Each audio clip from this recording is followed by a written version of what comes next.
The Assignation by Edgar Allan Poe. Stay for me there, I will not fail to meet thee in that hollow vale. Exequy on the death of his wife by Henry King, Bishop of Chichester.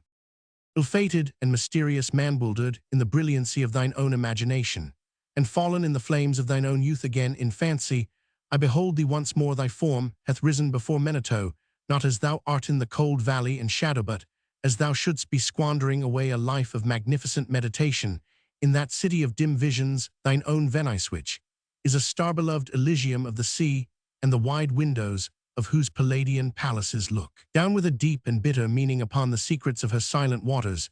Yes, I repeat, Etas, thou shouldst be there are surely other worlds than this, other thoughts, than the thoughts of the multitude, speculations, than the speculations of the sophist, who then shall call thy conduct into question, who blame thee for thy visionary hours, or denounce those occupations as a wasting away of life, which were but the overflowings of thine everlasting energies.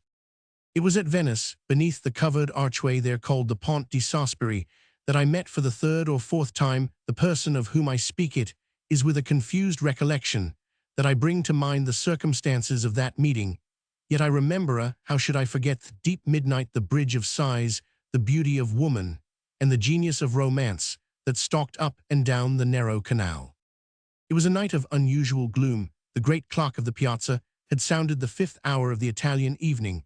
The square of the Campanile lay silent and deserted, and the lights in the old ducal palace were dying fast away. I was returning home from the Piazzetta by way of the Grand Canal, but as my gondola arrived opposite the mouth of the Canal San Marco, a female voice from its recesses broke suddenly upon the night, in one wild, hysterical, and long-continued shriek. Startled at the sound, I sprang upon my feet, while the gondolier, letting slip his single oar, lost it in the pitchy darkness beyond a chance of recovery, and we were consequently left to the guidance of the current, which here sets from the greater into the smaller channel like some huge and sable-feathered condor.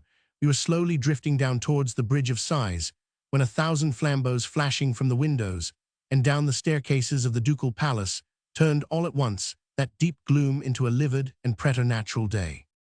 A child slipping from the arms of its own mother had fallen from an upper window of the lofty structure into the deep and dim canal. The quiet waters had closed placidly over their victim, and although my own gondola was the only one in sight, many a stout swimmer already in the stream was seeking in vain upon the surface the treasure which was to be found, alas, only within the abyss, upon the broad black marble flagstones at the entrance of the palace, and a few steps above the water stood a figure which none who then saw can have ever since forgotten. It was the Marchesa Aphrodite, the adoration of all Venice, gayest of the gay, most lovely, where all were beautiful, but still the young wife of the old and intriguing Mentoni, and the mother of that fair child, her first and only one, who now deep beneath the murky water was thinking in bitterness of heart upon her sweet caresses, and exhausting its little life in struggles to call upon her name. She stood alone, her small, bare, and silvery feet gleamed in the black mirror of marble beneath her, her hair not as yet more than half loosened for the night from its ballroom array, clustered amid a shower of diamonds round, and round her classical head in curls like those of the young hyacinth. A snowy white and gauze-like drapery seemed to be nearly the sole covering to her delicate form, but the midsummer and midnight air was hot, sullen, and still, and no motion in the statue-like form itself stirred even the folds of that raiment of very vapor which hung around it, as the heavy marble hangs around the Niobe. Yet strain to say, her large lustrous eyes were not turned downwards upon that grave wherein her brightest hope lay buried, but riveted in a widely different direction. The prison of the old Republic is, I think, the stateliest building in all Venice, but how could that lady gaze so fixedly upon it, when beneath her lay, stifling her only child, yon dark gloomy niche, 2 yawns right opposite her chamber window? What, then, could there be in its shadows, in its architecturine, its ivy-wreathed and solemn cornice, that the Marchesa di Mentoni had not wondered at 1,000 times before? Nonsense! Who does not remember that at such a time as this the eye, like a shattered mirror, multiplies the images of its sorrow, and sees, in innumerable far-off places, the woe which is close at hand? Many steps above the Marchesa, and within the arch of the Watergate, stood in full dress the satyr-like figure of Mentoni himself. He was occasionally occupied in thrumming a guitar, and seemed ennuyé to the very death, as at intervals he gave directions for the recovery of his child stupefied. And aghast, I had myself no power to move from the upright position I had assumed upon first hearing the shriek, and must have presented to the eyes of the agitated group a spectral and ominous appearance, as with pale countenance and rigid limbs I floated down among them in that funereal gondola. All efforts proved in vain. Many of the most energetic in the search were relaxing their exertions and yielding to gloomy sorrow. There seemed but little hope for the child, how much less than for the mother, but now from the interior of that dark niche, which has been already mentioned as forming a part of the old Republican prison, and as fronting the lattice of the Marchesa, a figure muffled in a cloak stepped out within reach of the light, and pausing a moment upon the verge of the giddy descent, plunged headlong into the canal. As in an instant afterwards, he stood with the still living and breathing child within his grasp upon the marble flagstones by the side of the Marchesa. His cloak, heavy with the drenching water, became unfastened, and falling in folds about his feet, discovered to the wonder-stricken spectators the graceful person of a very young man, with the sound of whose name the greater part of Europe was then ringing. No word spoke the deliverer, but the Marchesa, she will now receive her child, will press it to her heart, will cling to its little form and smother it with her caresses. Alas, another's arms have taken it from the stranger, another's arms have taken it away and borne it afar off unnoticed into the palace and the Marchesa. Her lifer beautiful lip trembles, tears are gathering in her ice, those eyes, which like Pliny's acanthus are soft and almost liquid, yes. Tears are gathering in those eyes, and see, the entire woman thrills throughout the soul, and the statue has started into life, the pallor of the marble countenance, the swelling of the marble bosom, the very purity of the marble feet, we behold suddenly flushed over with a tide of ungovernable crimson, and a slight shudder quivers about her delicate frame, as a gentle air at Napoli about the rich silver lilies in the grass. Why should that lady blush to this demand? There is no answer except that, having left in the eager haste and terror of a mother's heart the privacy of her own boudoir, she has neglected to enthrall her tiny feet in their slippers, and utterly forgotten to throw over her Venetian shoulders that drapery which is their due. What other possible reason could there have been for her so blushing? For the glance of those wild, appealing eyes, for the unusual tumult of that throbbing bosom, for the convulsive pressure of that trembling hand, that hand which fell as Mentoni turned into the palace accidentally upon the hand of the stranger. What reason could there have been for the low, singularly low tone of those unmeaning words, which the lady uttered hurriedly in bidding him adieu? Thou hast conquered, she said, or the murmurs of the water deceived me. Thou hast conquered an hour after sunrise, who shall meet, so let it be. The tumult had subsided, the lights had died away within the palace, and the stranger, whom I now recognized, stood alone upon the flags. He shook with inconceivable agitation, and his eye glanced around in search of a gondola. I could not do less than offer him the service of my own, and he accepted the civility. Having obtained an oar at the watergate, we proceeded together to his residence, while he rapidly recovered his self-possession and spoke of our former slight acquaintance in terms of great apparent cordiality. There are some subjects upon which I take pleasure in being minute. The person of the stranger, let me call him by this title, who to all the world was still a stranger. The person of the stranger is one of these subjects. In height he might have been below rather than above the medium size, although there were moments of intense passion when his frame actually expanded and belied the assertion. The light, almost slender symmetry of his figure promised more of that ready activity which he evinced at the bridge of sighs than of that Herculean strength which he has been known to wield without an effort upon occasions of more dangerous emergency, with the mouth and chin of a data singular. Wild, full, liquid eyes, whose shadows varied from pure hazel to intense and brilliant jet, and a profusion of curling black hair, from which a forehead of unusual breadth gleamed forth at intervals. All light and ivory his were features than which I have seen none more classically regular, except perhaps the marble ones of the Emperor Commodus. Yet his countenance was nevertheless one of those which all men have seen at some period of their lives, and have never afterwards seen again. It had no peculiar, it had no settled, predominant expression to be fastened upon the memory, a countenance seen and instantly forgotten, but forgotten with a vague and never-ceasing desire of recalling it to mind.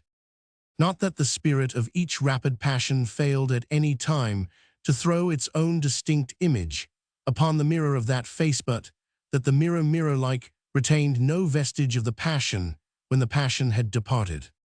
Upon leaving him on the night of our adventure, he solicited me, in what I thought an urgent manner, to call upon him very early the next morning shortly after sunrise. I found myself accordingly at his palazzo, one of those huge structures of gloomy yet fantastic pomp, which tower above the waters of the Grand Canal in the vicinity of the Rialto. I was shown up a broad winding staircase of mosaics into an apartment whose unparalleled splendor burst through the opening door with an actual glare, making me blind and dizzy with luxuriousness. I knew my acquaintance to be wealthy. Report had spoken of his possessions in terms which I had even ventured to call terms of ridiculous exaggeration.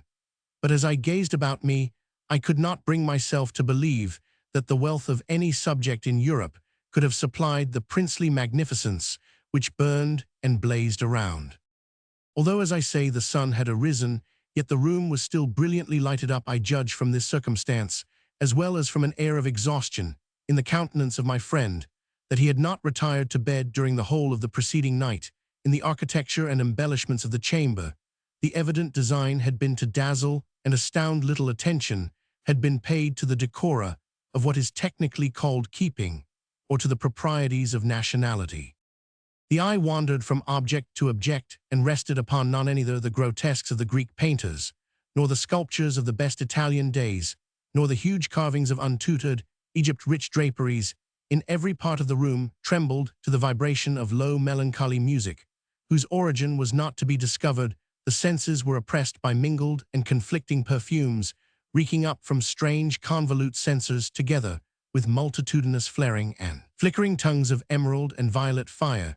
The rays of the newly risen sun poured in upon the whole through windows formed each of a single pane of crimson-tinted glass, glancing to and fro in 1,000 reflections from curtains, which rolled from their cornices like cataracts of molten silver. The beams of natural glory mingled at length fitfully with the artificial light, and lay weltering in subdued masses upon a carpet of rich liquid-looking cloth of chilly gold. "Ha ha ha ha ha ha," laughed the proprietor, motioning me to a seat as I entered the room, and throwing himself back at full length upon an ottoman. "I see," said he, perceiving that I could not immediately reconcile myself to the bienséance of so singular a welcome. "I see. You are astonished at my apartment, at my statuesque, picturesque originality of conception in architecture and upholstery, absolutely drunk with my magnificence. But pardon me, my dear sir," here his tone of voice dropped to the very spirit of cordiality, "pardon me for my uncharitable laughter. You appeared so utterly astonished. Besides, some things are so completely ludicrous that a man must laugh or die. To die laughing must be the most glorious of all glorious deaths. Sir Thomas More, a very fine man, was Sir Thomas More. Sir Thomas More died laughing. You remember also in the absurdities of Ravisius Textor, there is a long list of characters who came to the same magnificent end.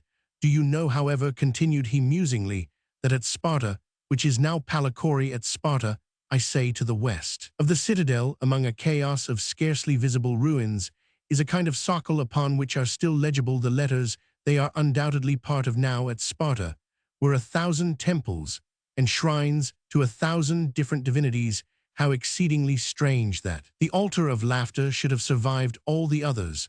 But in the present instance," he resumed with a singular alteration of voice and manner, "I have no right to be merry at your expense. You might well have been amazed. Europe cannot produce anything so fine as this. My little regal cabinet, my other apartments, are by no means of the same order, mere ultras of fashionable insipidity. This is better than fashion is it, not yet. This has but to be seen to become. The ragathat is with those who could afford it at the cost of their entire patrimony. I have guarded, however, against any such profanation. With one exception, you are the only human being besides myself and my valet who has been admitted within the mysteries of these imperial precincts, since they have been bedizened, as you see." I bowed in acknowledgment for the overpowering sense of splendor and perfume and music, together with the unexpected eccentricity of his address, and manner prevented me from expressing in words my appreciation of what I might have construed into a compliment. Here he resumed, arising and leaning on my arm as he sauntered around the apartment. Here are paintings from the Greeks to Cimabue, and from Cimabue to the present hour many are chosen, as you see, with little deference to the opinions of virtue. They are all, however, fitting tapestry for a chamber. Such as this here, too, are some chefs d'oeuvre of the unknown great, and here unfinished designs by men celebrated in their day, whose very names the perspicacity of the academies has left to silence. And to me, what think you, said he, turning abruptly as he spoke, what think you of this Madonna della Pieta? It is Guido's own, I said, with all the enthusiasm of my nature, for I had been poring intently over its surpassing loveliness. It is Guido's own. How could you have obtained it? Is undoubtedly in painting what the Venus is in sculpture. Ha, said he thoughtfully, the Venus, beautiful Venus, Venus, of the medicache of the diminutive head and the gilded hair. Part of the left arm, here his voice dropped so as to be heard with difficulty, and all the right are restorations, and in the coquetry of that right arm lies, I think, the quintessence of all affectation. Give me the Canova, the Apollo too is a copy. There can be no doubt of it, blind fool, that I am who cannot behold the boasted inspiration of the Apollo. I cannot help it, I cannot help preferring the Antinous. Was it not Socrates who said that the statuary found his statue in the block of marble? Then Michelangelo was by no means original in his couplet. Non holitimo artista alcun concetter, chi un marmo solo, in si non circunscriva. It has been or should be remarked that in the manner of the true gentleman we are always aware of a difference from the bearing of the vulgar, without being at once precisely able to determine in what such difference consists, allowing the remark to have applied in its full force to the outward demeanor of my acquaintance. I felt it on that eventful morning still more fully applicable to his moral temperament and character, nor can I better define that peculiarity of spirit which seemed to place him so essentially apart from all other human beings, than by calling it a habit of intense and continual thought, pervading even his most trivial actions, intruding upon his moments of dalliance, seemed, interweaving itself with his very flashes of merriment like adders, which writhed from out the eyes of the grinning masks in the cornices around the temples of Persepolis. I could not help, however, repeatedly observing, through the mingled tone of levity and solemnity with which he rapidly descanted upon matters of little importance, a certain air of trepidation, a degree of nervous unction in action, and in speech an unquiet excitability of manner, which appeared to me at all times unaccountable, and upon some occasions even filled me with alarm, frequently too pausing in the middle of a sentence, whose commencement he had apparently forgotten. He seemed to be listening in the deepest attention, as if either in momentary expectation of a visitor, or to sounds which must have had existence in his imagination alone. It was during one of these reveries or pauses of apparent abstraction that, in turning over a page of the poet and scholar Polition's beautiful tragedy, the Orphy, the first native Italian tragedy, which lay near me upon an ottoman, I discovered a passage underlined in pencil. It was a passage towards the end of the third act, a passage of the most heart-stirring excitement, a passage which, although tainted with impurity, no man shall read without a thrill of novel emotion. O woman, without a sigh, the whole page was blotted with fresh tears, and upon the opposite interleaf were the following English lines, written in a hand so very different from the peculiar characters of my acquaintance that I had some difficulty in recognizing it as his own.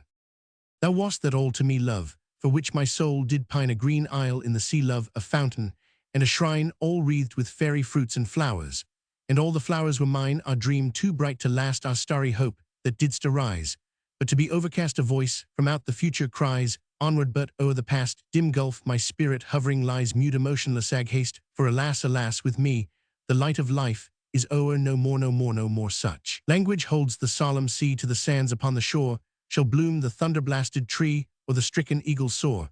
Now all my hours are trances, and all my nightly dreams are where the dark eye glances, and where thy footstep gleams in what ethereal dances, by what Italian streams, alas, for that accursed time, they bore thee o'er the billow from love to titled age and crime, and an unholy pillow from me, and from our misty clime where weeps the silver willow. That these lines were written in English, a language with which I had not believed their author acquainted did me little matter for surprise. I was too well aware of the extent of his acquirements, and of the singular pleasure he took in concealing them from observation to be astonished at any similar discovery. But the place of date, I must confess, occasioned me no little amazement. It had been originally written London, and afterwards carefully overscored, not, however, so effectually as to conceal the word from a scrutinizing eye. I say, this occasioned me no little amazement, for I well remember that in a former conversation with a friend, I particularly inquired if he had at any time met in London the Marchesa di Mentoni, who for some years previous to her marriage had resided in that city, when his answer, if I mistake not, gave me to understand that he had never visited the metropolis of Great Britain. I might as well here mention that I have more than once heard, without, of course, giving credit to a report involving so many improbabilities, that the person of whom I speak was not only by birth, but in education, an Englishman. There is one painting, said he, without being aware of my notice of the tragedy, there is still one painting which you have not seen, and throwing aside a drapery, he discovered a full-length portrait of the Marchesa Aphrodite. Human art could have done no more in the delineation of her superhuman beauty. The same ethereal figure which stood before me the preceding night upon the steps of the ducal palace stood before me once again, but in the expression of the countenance, which was beaming all over with smiles, there still lurked incomprehensible anomaly, that fitful stain of melancholy which will ever be found inseparable from the perfection of the beautiful. Her right arm lay folded over her bosom, with her left. She pointed downward to a curiously fashioned vase. One small fairy foot alone visible barely touched the earth, and scarcely discernible in the brilliant atmosphere, which seemed to encircle and enshrine her loveliness, floated a pair of the most delicately imagined wings. My glance fell from the painting to the figure of my friend, and the vigorous words of Chapman's Bussy d'Amboise quivered instinctively upon my lips. He is up there like a Roman statue, he will stand till death hath made him marble. Come, he said at length, turning towards a table of richly enameled and massive silver, upon which were a few goblets fantastically stained together, with two large Etruscan vases, fashioned in the same extraordinary model as that in the foreground of the portrait, and filled with what I suppose to be Johannisberger. Come, he said abruptly, let us drink. It is early, but let us drink. It is indeed early, he continued musingly, as a cherub with a heavy golden hammer made the apartment ring with the first hour after sunrise. It is indeed early, but what matters it? Let us drink. Let us pour out an offering to yon solemn sun, which these gaudy lamps and censers are so eager to subdue. And having made me pledge him in a bumper, he swallowed, in rapid succession, several goblets of the wine. To dream, he continued, resuming the tone of his desultory conversation, as he held up to the rich light of a censer one of the magnificent vases. To dream has been the business of my life. I have therefore framed for myself, as you see, a bower of dreams in the heart of Venice. Could I have erected a better? You behold around you, it is true, a medley of architectural embellishments. The chastity of Ionia is offended by antediluvian devices, and the sphinxes of Egypt are outstretched upon carpets of gold, yet the effect is incongruous to the timid alone. Proprieties of place, and especially of time, are the bugbears which terrify mankind from the contemplation of the magnificent. Once I was myself a decorist, but that sublimation of folly has palled upon my soul. All this is now the fitter for my purpose. Like these arabesque censers, my spirit is writhing in fire, and the delirium of this scene is fashioning me for the wilder visions of that land of real dreams, whither I am now rapidly departing. He here paused abruptly, bent his head to his bosom, and seemed to listen to a sound which I could not hear. At length, erecting his frame, he looked upwards, and ejaculated the lines of the Bishop of Chichester. Stay for me there, I will not fail to meet thee in that hollow vale. In the next instant, confessing the power of the wine, he threw himself at full length upon an ottoman. A quick step was now heard upon the staircase, and a loud knock at the door rapidly succeeded. I was hastening to anticipate a second disturbance, when a page of Mentoni's household burst into the room, and faltered out in a voice choking with emotion the incoherent words, my mistress, me mistress, poison poisoned, oh beautiful Aphrodite. Bewildered, I flew to the ottoman and endeavored to arouse the sleeper to a sense of the startling intelligence. But his limbs were rigid, his lips were livid, his lately beaming eyes were riveted in death. I staggered back towards the table, me hand fell upon a cracked and blackened goblet, and a consciousness of the entire and terrible truth flashed suddenly over my soul.